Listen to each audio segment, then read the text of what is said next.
thanks for the slide.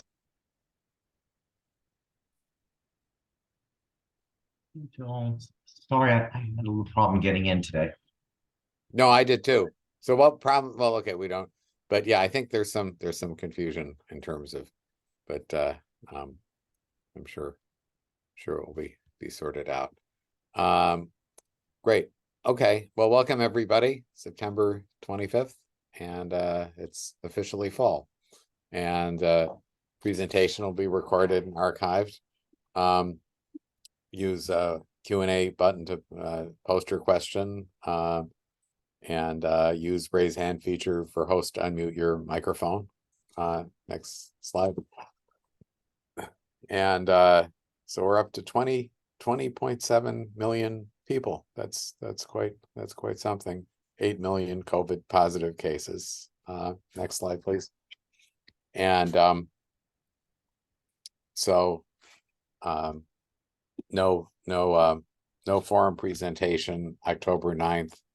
October 23rd, Emily Pfaff will be talking about machine learning computable phenotypes using N3C recover long COVID model in the All of Us data repository. Well, that'll be interesting to see the migration of N3C work to the All of Us platform. That'll be cool. And November 27th, hormone replacement therapy, COVID-19 outcomes in solid organ transplant recipients versus general population by Amanda Vinson. Next slide, please.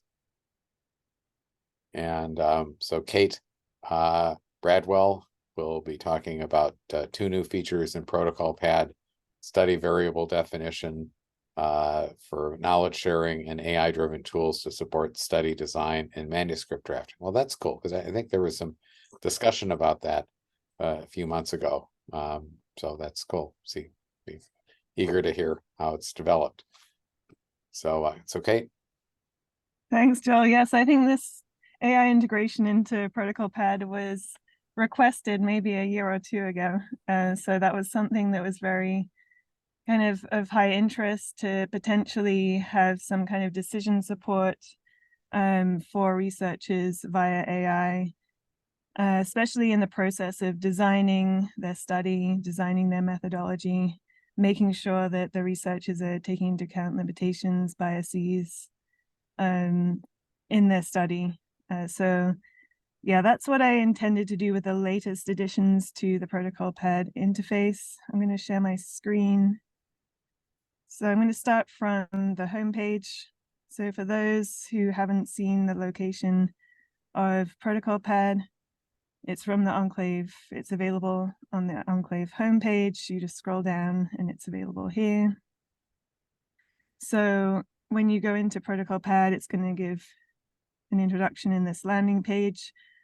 And basically, the aims of Protocol Pad is to bring structure, clearer documentation, and more effective collaboration and team science to your research study.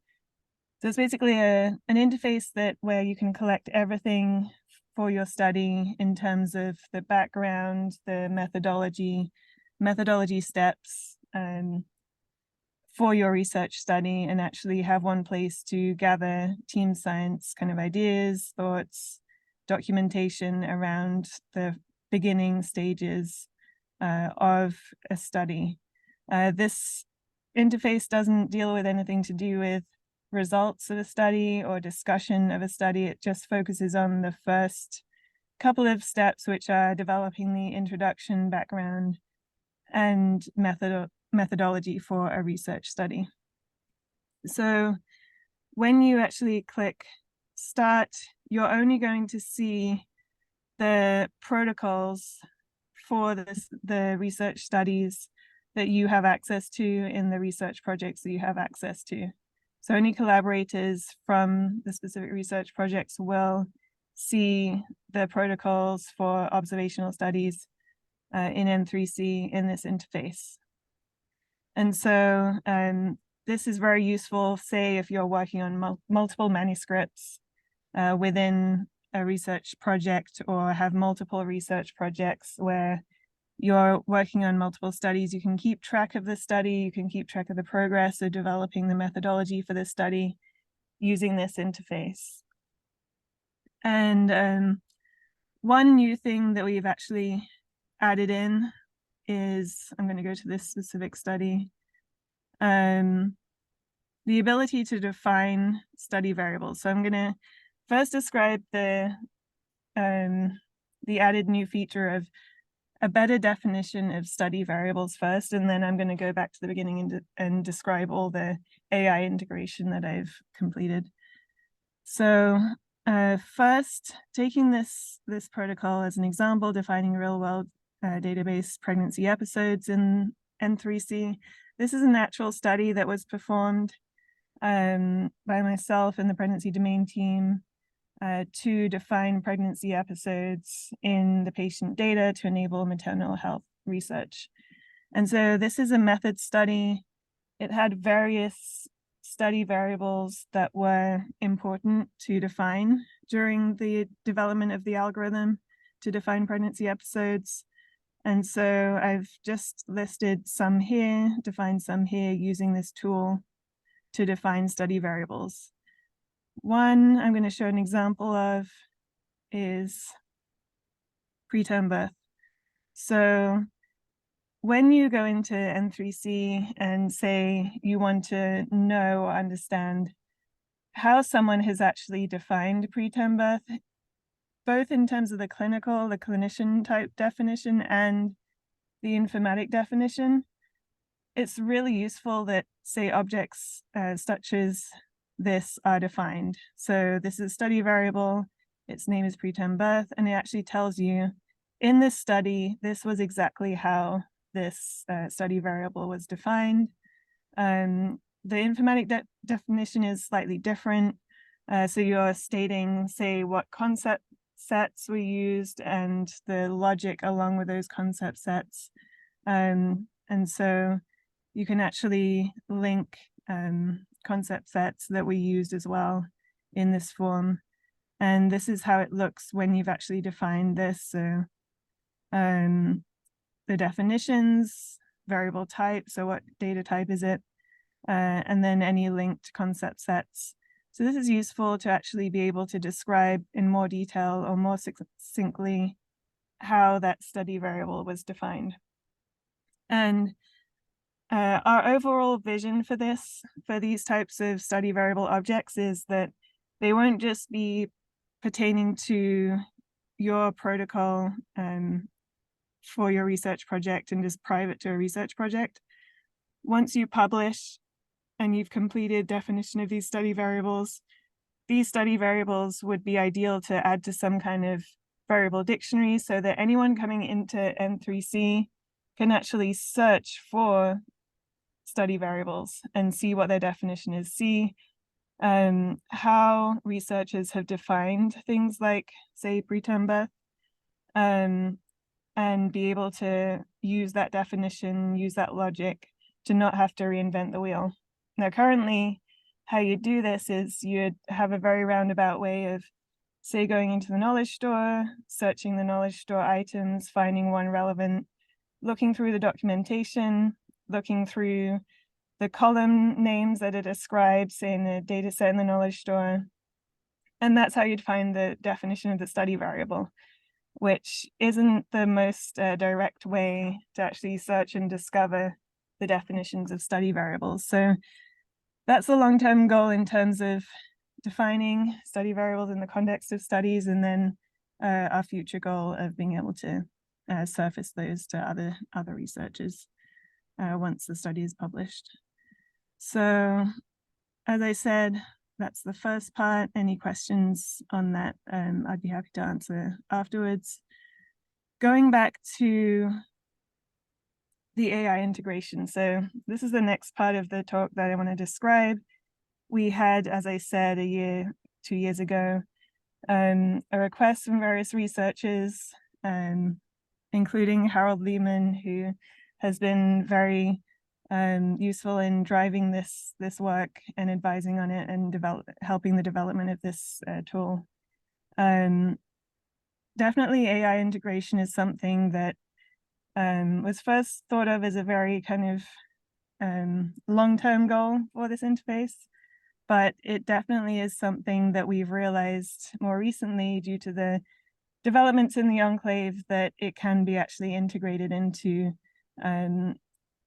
protocols to aid in decision support for the researchers. And for example, helping to summarize information in a way that is something that could be, say, developed into a text for a manuscript draft for introduction and methods. So that said, I'll start by showing how the AI will derive its input. So the initial input for AI. So you'd provide a protocol title, you'd provide any editors, and only the editors are allowed to say, submit forms in Protocol Pad or edit lab notebooks in Protocol Pad for specific studies. You'd select your research project, and then you'd state objectives. So what you intend to do for your study. So I've added this description, which is you must state your objectives in detail because that will allow the integrated AI features to perform better assistance with your protocol design. So that's the first thing I would point out, that a lot of this AI integration that I'm about to show actually depends on you stating your objectives of your study very clearly and in detail. So 1 or 2 paragraphs just stating what you actually intend to do throughout your study here. And then one thing I'd like to show at the beginning is this first part where you're defining study type. So those who have used Protocol Pad know that the very first step you complete is the study type definition. And this is part of the protocol design phase. So you have design, development, completion of your protocol. For the study type definition, how AI is integrated is basically to say, given your objectives, what is the most likely study type? And you're asked to define the study type here. So if it's observational, then you say what type of observational study. Is it descriptive, analytic? If it's analytic, is it cohort, case control, cross-sectional? In this case of this study, defining pregnancy episodes, it was a methods paper.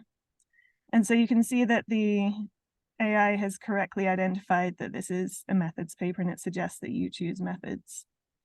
And so we've called this feature AI PI, so AI powered lab PI, because it's giving actual suggestions as to the nature of your study, how you want to design the study, as I'll show going forward.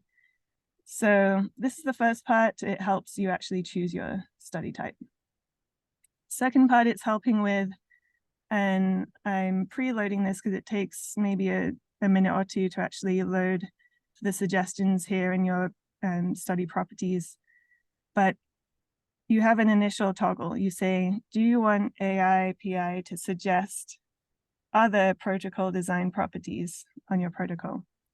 If you toggle yes, then what you'll see is, as I show here. So in the talk description, I said that I would be comparing a manually defined protocol with its AI version. So this is exactly what's shown here. So here we have, alongside the actual background rationale, citations, coherence of the study with the DUR, methodology summary, notes on scope of generalizability, any sanity checks and overall assumptions, limitations, and biases, along with the AI suggested versions from our tool AI PI. So this is really assisting the researcher not only in thinking about the aspects of their protocol design or their study design in more detail, but also it provides an initial text. Say if there's nothing filled in, the researcher can just copy and paste any parts of this text they want to actually initialize their study design here in this form. A few things I'd point out, for example, in methodology summary, various parts of the methodology described here that were actually performed for developing the algorithm to define pregnancy episodes. Interestingly, validation especially is highlighted by the AI. For example, validate criteria for episode definition, validate, say, the results of the algorithm by looking at known known gestational age episodes or a subset of episodes. And these are things that it's pointing out. Say, for example, here, the validation piece that it's pointing out. This is very useful because during the development of this algorithm, there were points where this type of information could have been very useful to provide context to the researchers, or at least ideas on what to include in the study. So that's what I'd point out, that this ends up being pretty useful for the researcher, not only in the design of the protocol, but in, for example, limitations and biases to take into consideration as well. So that's the protocol properties, AI integration. Next, I have to move the Zoom screen. Next, going on to the development phase. So after protocol design, you have the phase where you're developing your sections and steps of the protocol, using lab notebooks that are integrated into here, editing properties of protocol steps, etc., for your observational research study. And so all this information gets captured in object form. So all these icons are objects, the steps are objects, etc. And what you end up with at the very end is basically a collection of steps, sections, variables. All this is summarized in this document, the protocol overview, which we actually had before. And so you're seeing all the variables, you're seeing the sections and steps. And so this is all information that you need to then summarize into materials and methods text for your journal article. So say you've done the study, you've developed the methodology, you've got all your sections and steps here that you've defined and worked on with your collaborators in this interface. The next step is, as I say, to write your manuscript. Again, I preloaded this. It takes a few minutes to load, but this is the result of AI, a new tool called AI Scribe, which is another AI feature we've added in that actually summarizes your protocol design into an introduction and summarizes your protocol objectives, etc., and steps, variables into materials and methods text as well.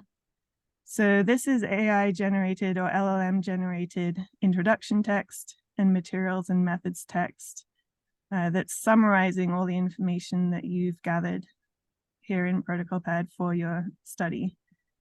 And so there's various parts of the introduction, say an introduction to what is N3C, what are your goals for your research study, and then materials and methods. It has, again, an overview, including information such as what's the research project, what's the data release, what is the level of data identifiability. And so these are all parts that you would ideally include in your materials and methods text, but sometimes it's easy to forget these components are actually useful to define to increase reproducibility. And this is how the AI actually assists in including this information and summarizing it into the text. And as I say, at the end of this section, note this is suggested text only. Please ensure to put the text into your own wording and check contents before incorporating it into a manuscript draft. So this is just purely suggestions on content. It isn't supposed to replace the authoring process. It's just supposed to be an example of, given your protocol you've designed and defined in Protocol Pad, what type of information would you include in the article text for introduction and materials and methods? And so this is saving the researcher a lot of time in summarization, and future additions to these AI components will be focused on actually surfacing prior literature that's relevant for the study and showing how that prior literature is relevant and how it could be useful for your study design or for considering when you're actually performing your study. And this is something that currently ChatGPT-4 isn't able to do in a reliable way. And so we have to build in a different kind of similarity search feature or function to be able to surface this relevant prior literature. And that will eventually be incorporated into this introduction text or methodology text as well, and with actual citations of the relevant articles. And so again, that's envisaged to save researchers time in terms of having to read through all the prior literature and figure out, are there relevant studies, are there relevant approaches in the observational research domain that could be useful for my study. And yeah, as I said, this is all to do with optimizing and increasing the efficiency of the research process, making it more collaborative, providing more research support to researchers, because producing a manuscript is a lot of effort, and oftentimes in research projects it falls on one or two analysts to perform most of the analysis. And so especially for analysts, this is very useful to kind of produce an initial version that they can then share with, say, clinicians and other expertise, statisticians, etc., and be able to communicate more clearly what they've done for their study. So that's pretty much it in terms of the AI side that's already been integrated and what's the future additions that are envisaged. One thing I would point out as well is we now have a way to actually log changes on the protocol as well, which is being added to via this available via this button. So say if any property is changed, that's going to be recorded in a log, so you can see what exactly has changed. And that was also a request from the researchers themselves to be able to tell, since there's potentially multiple researchers editing a study in Protocol Pad, it's useful to know who changed what and what was the change. So that's the final piece that I was going to point out as an addition. But yes, with that, I'll take any questions, any thoughts on what's already implemented, any ideas on how this can be improved, or additional features to add in. Very cool. So one question posed is this is it currently active in the Protocol Pad? Yes. So everything that I've showed is now available. As I said, it takes a few moments for the suggested properties to load, for the suggested manuscript text to load. But yes, it is all already integrated into Protocol Pad. Very, very cool. And David Sarner asks, he says, I've been at several ADMS and calls recently at which the new functionalities were discussed. Did I miss a review of types of covariates today, as that generated some rich discussion? Also, would it be possible to foreground the caveat at the end of the AI Scribe output? We reviewed this output for another study at a call. It was fairly impressive, but not perfect. Mm-hmm. Yeah, I think it's always something that's just a suggestion rather than something that can just be taken and used as is. And there are kind of like, I think when it's summarization of information that's already present, it does a very good job. If it's trying to answer a question where you haven't given it any example of the answers, it's sometimes more unpredictable. But yes, it's definitely something that you need to review the suggestions and put them into your own words or check the content. That's fascinating. So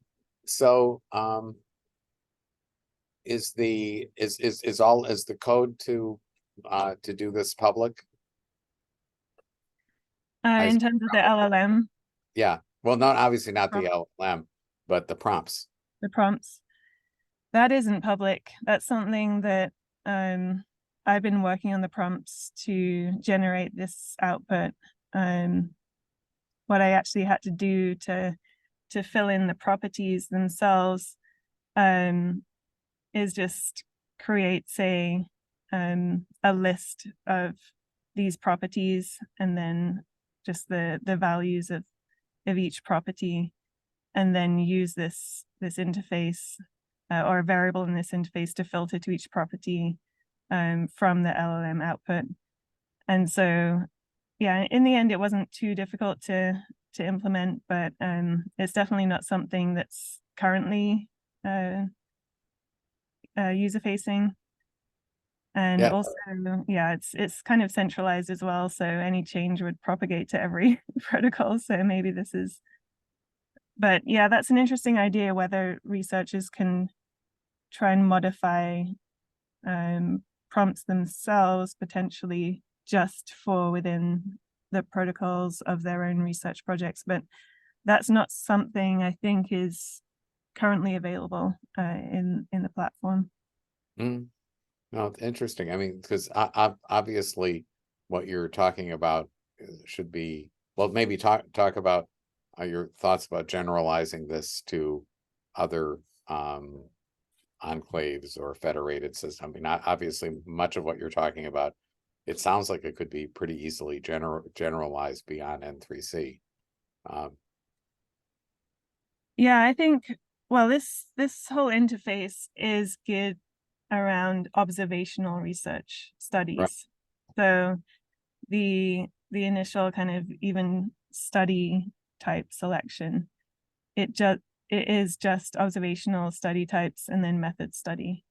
And all the properties, for example, it's saying, you know, what are the considerations in terms of looking at sample or population characteristics. So this is, I would say, something that any other platform that has got analytics or data integration for patient data could potentially use as kind of like at least the design of it. And I do think it's differentiated from other kind of similar products out there. There's, for example, protocols.io, which is a more general protocol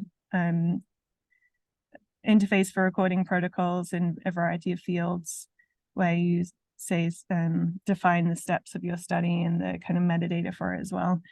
But this is more kind of like adapted for observational research. Yeah, no, that's very cool. Oh, so David Sarner, so I think I may have missed the discussion of variable types. Variable type. So this was something that was requested to just provide additional information when you're defining a study variable. So this is mainly categorical or quantitative variables. So for example, in categorical variables, you'll have Boolean, nominal, ordinal, and then say you've got quantitative, you'll have interval, and then that'll be continuous or discrete. This is all optional. Like if researchers don't want to explicitly say what's the data type of your protocol, what does it look like in terms of the column values, then you don't have to do that. It could just be that you want to first fill in the actual definition, like the clinician and informatic definition, and then you create your data set. You have your columns that maybe represent the variable information, and at that point you know what data type exactly it is. Then that's something you can also add in by editing your variable as well. Yeah, this is additional information. Cool. Well, that's very cool. That's very, very exciting. So where are you going next? What are the next things you want to do? For this interface, Right. Or definitely the similarity search for prior literature. I think that's going to be hugely useful because it's so easy to miss an important study that you should have taken into consideration while you do your study, and then reviewers point it out, for example. And that's definitely something that would be increasing efficiency of the research, saving researcher time, maybe highlighting comparisons between the papers that a researcher hadn't seen. And so these are all things that the LLM is positioned to do, to have a kind of semantic search across, say, PDF documents or documents that are integrated from PubMed, for example, and compare it to your study in the Enclave. And so that's going to be, I don't think that's going to be as easy to integrate than the things I've already done so far. But I think it's going to be potentially the most useful addition. I noticed Bard, by the way, I think it's by the Google bot seems to, it sent me we have new stuff a day or two ago, and it seems that it can incorporate, shockingly enough, a Google search with a query. So that might be interesting. David, are you Pan? Can you talk? Sure. Talk. Great. Okay, go ahead. Yeah. Can you hear me? Yeah. I apologize for asking so many questions, and particularly if this was covered before I arrived because I was a tad late. But thank you very much for this. And as you know, I was on the call with you recently at EDMS, and we've talked about it several other times recently there as well. We had a rich discussion about the variable types, and I'm just wondering if you could provide any update that you might have. In particular, we distinguished between baseline covariates, where, for example, a baseline condition of any etiology might be baked into your analysis as a covariate, and differentiating that from endpoints that occur on study, where, of course, you would not be terribly interested in a congenital condition as an endpoint for a therapeutic outcome. And I'm wondering whether or not you could discuss the interface with concept sets, and whether or not there might be some functionality that can be built in the future to ensure that the variables that are imported are used in the proper context.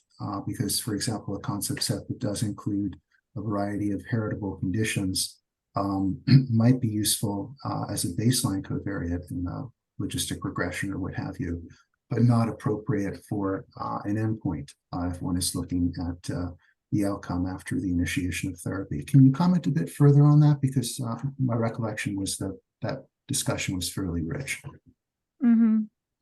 So one of the challenges of developing this interface was that there are a variety of study types in observational research.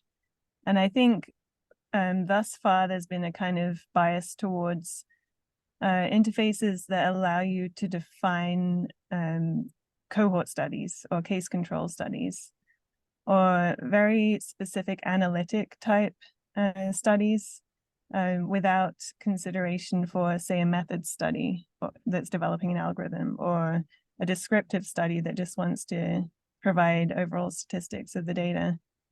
And so we're trying to accommodate all these different study types in this interface, and thus if you kind of over define or define too precisely these types of variables, it becomes a bit restrictive in terms of being able to accommodate all these different study types. And so that's why we've provided all these different roles. So different roles that a variable can take into this list. When you actually select a role, it will tell you, it will pre-populate the description of that role. So this gives you an idea of exactly what type of role this is.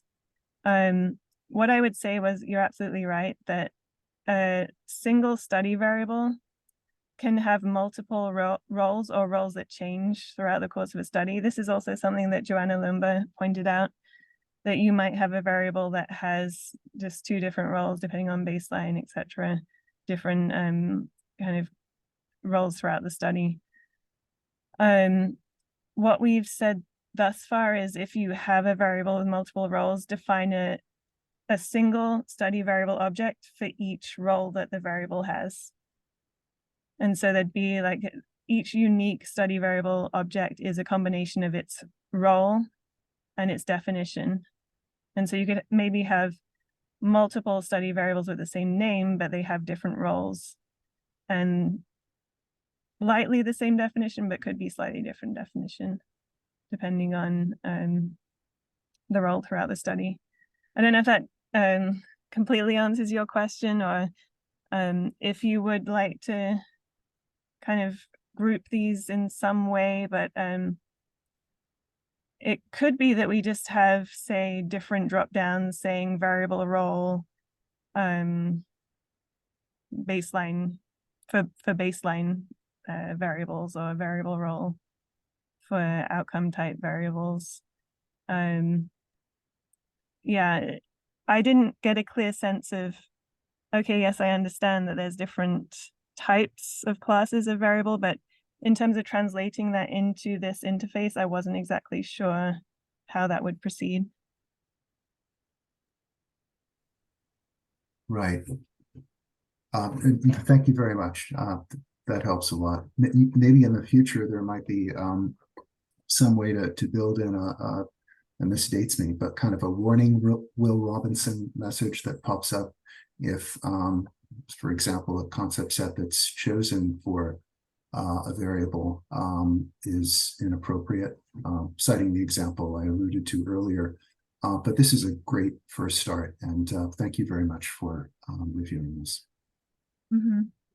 Yeah, this is new also, yes, being able to link a concept set to a study variable. Because, for example, in this informatic definition, I'm saying outcome of pregnancy episodes where a concept within the preterm birth concept set attached was found, or this other logic, and here is the attached concept set version. So you can really keep track of what was the exact concept set that helped define the study variable. In terms of being able to detect if it's wrong, I think that's really up to the researchers, just to ensure that whatever concept set they're using is the most appropriate, and then link it to their study variable. But yeah, I definitely feel like there are further improvements that can be made. For example, another thing is being able to say link to knowledge store item with a data set and provide a column name of where this variable lies in this knowledge store data set, for example. And that would be another useful type of link to provide to give more context on the study variable itself.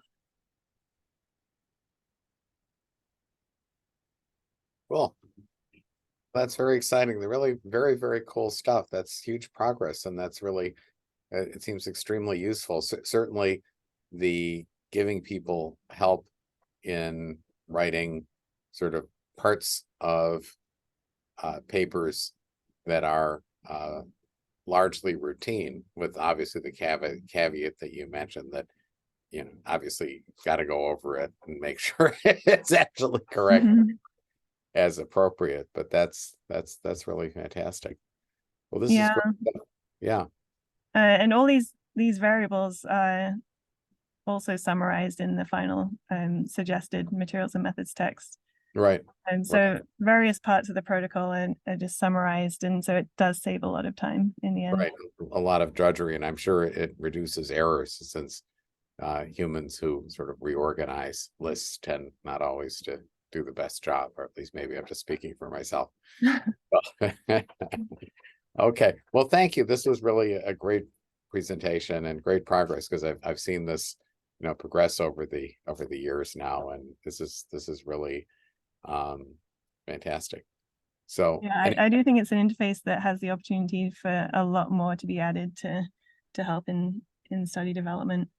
And yes, it's, I think, the interface that's most going to most evolve over time, for sure.